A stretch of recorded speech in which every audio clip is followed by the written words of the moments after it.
Hello, everyone. This is Victoria. I'm a clinical hypnotherapist, RTT practitioner, and a mindset coach. Jonna and I explore real change where subconscious healing meets higher guidance. Hi, everybody. I'm Jonna, an intuitive coach, and my work is about remembering who you are and trusting your inner knowing. And our question for today is you keep saying you are not ready. What are you afraid of? So,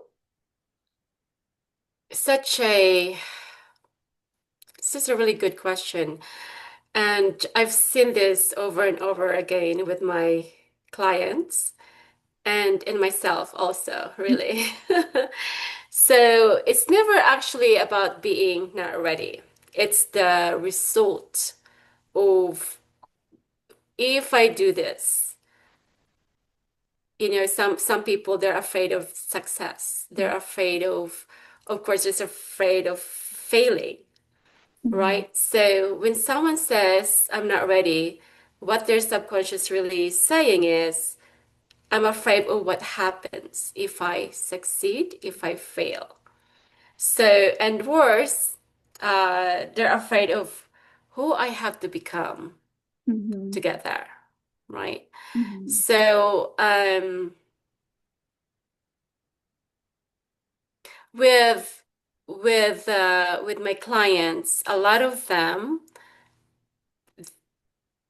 they're very afraid of taking that steps, mhm, whatever they want to do, right? It could be trying to open their businesses mhm, or um getting in a relationship or getting out of a relationship. So mhm, those are the very common issues that I run into with my clients. And what they're really afraid is the the results of whatever they are trying to do in their lives. So like I mentioned, it's all about subconscious programming because perhaps before when they were a child or even their adulthood, someone just said something, right? And it's stuck in their mind, and that affects them to move forward. mhm. So for you, Jonah, what Yeah. do you think? Before I share my take on it and my experience, is there anything that you could share, Becca, that you were somewhat afraid of that you can kind of relate to the question and what happened, what transpired?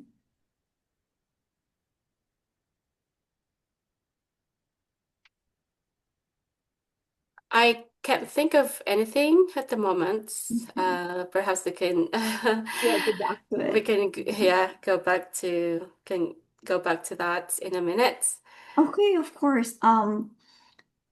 For myself, there's so many things I was really afraid of.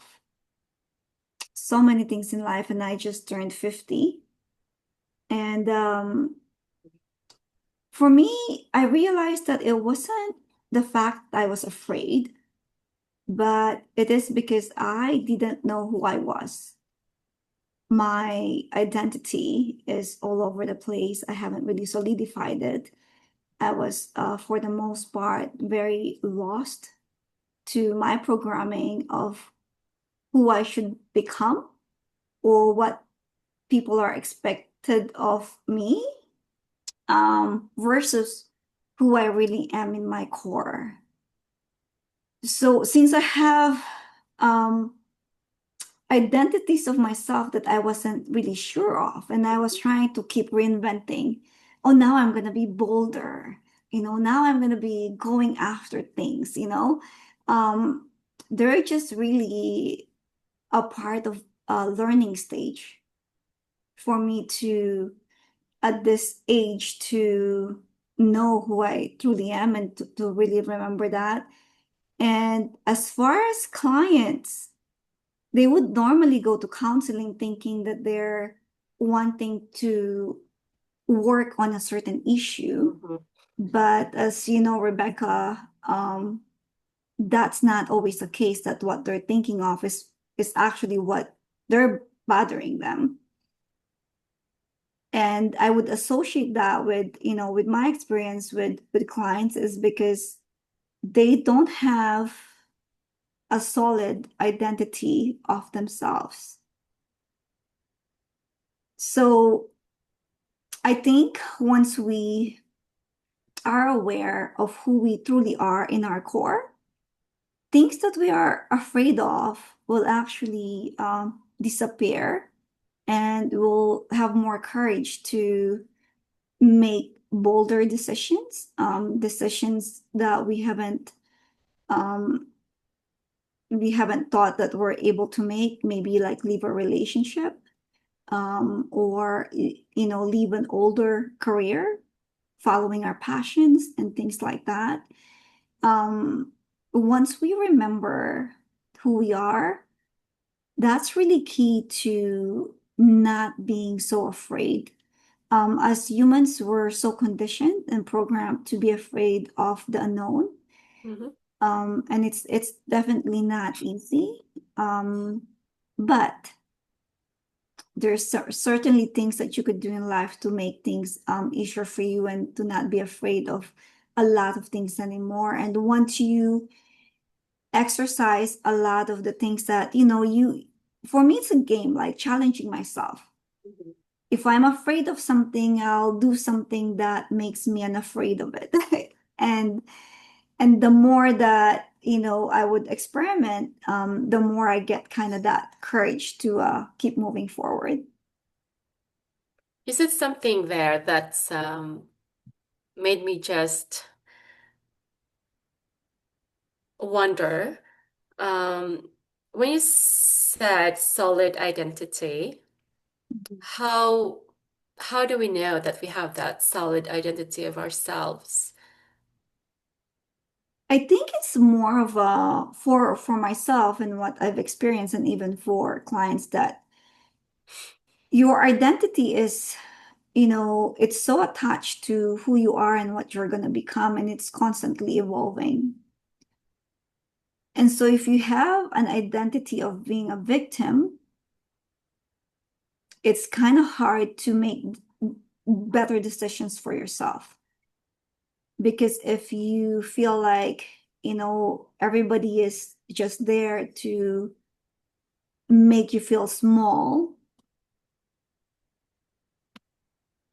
then you won't be trusting.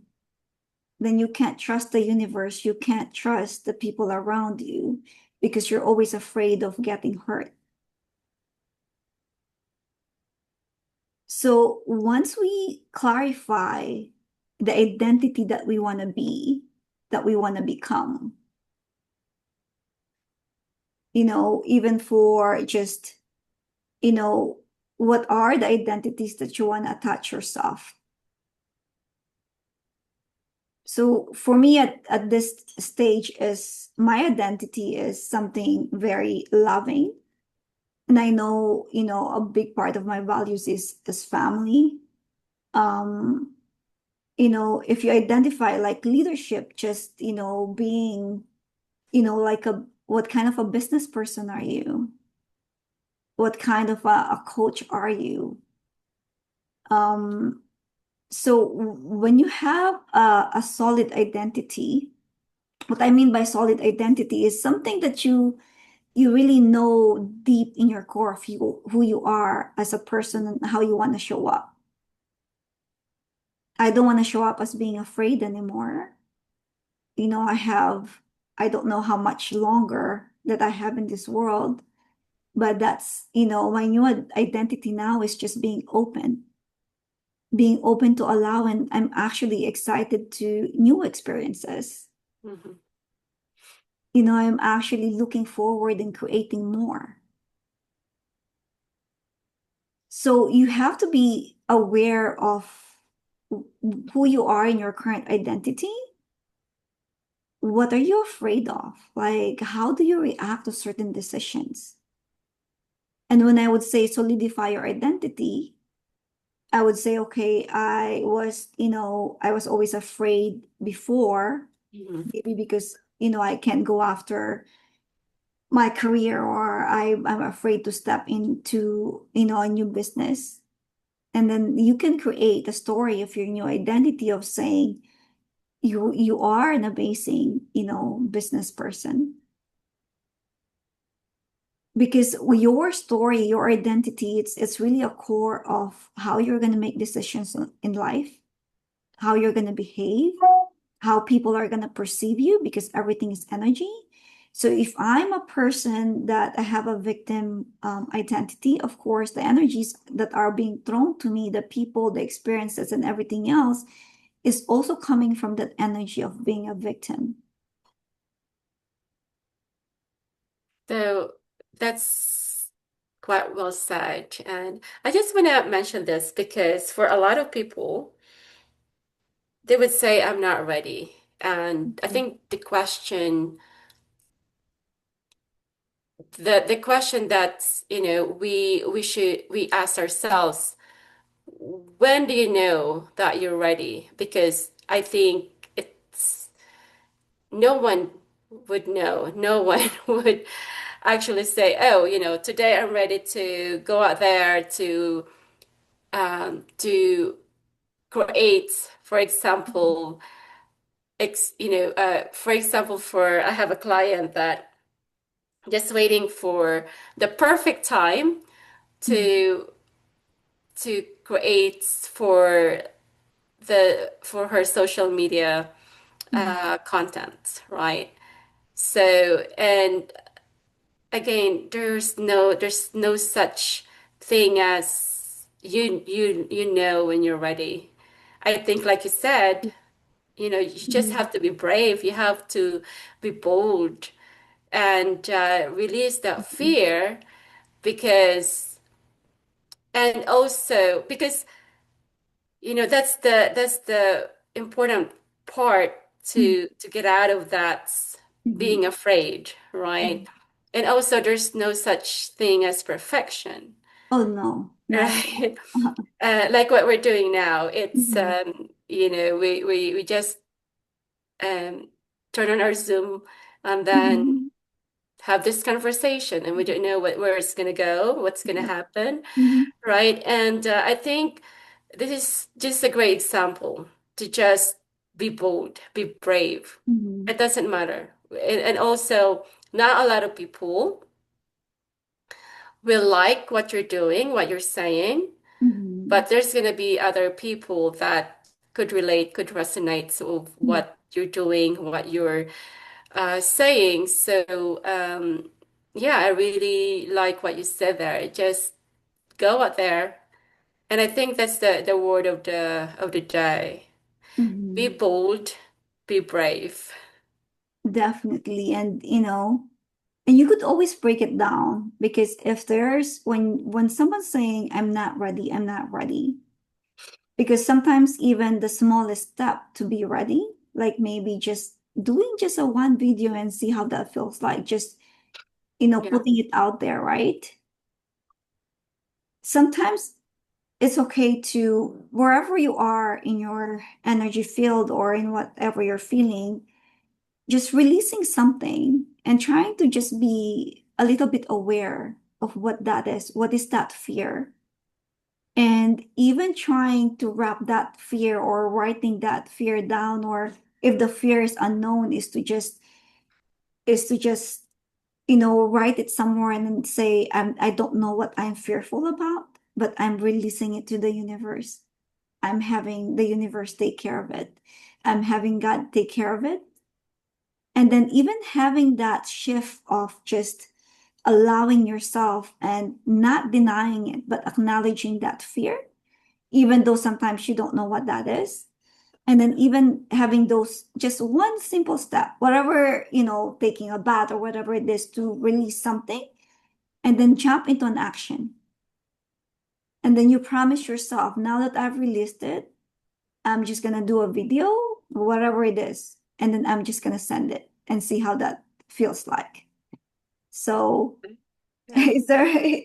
is there anything else, Rebecca, that you want to add? And I think we could almost like, Yeah, no, I just want to mhm, say this. You said fear. A lot of us, we are fear mhm, of the unknown. mhm, But just remember that not knowing and the unknown is actually where the growth is. mhm. Definitely. And if you would just associate and just know in your heart the unknown is where magical things happen.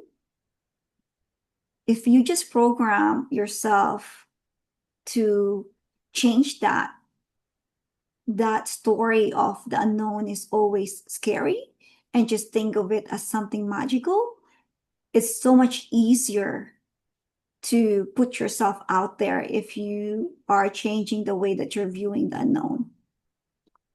I love it.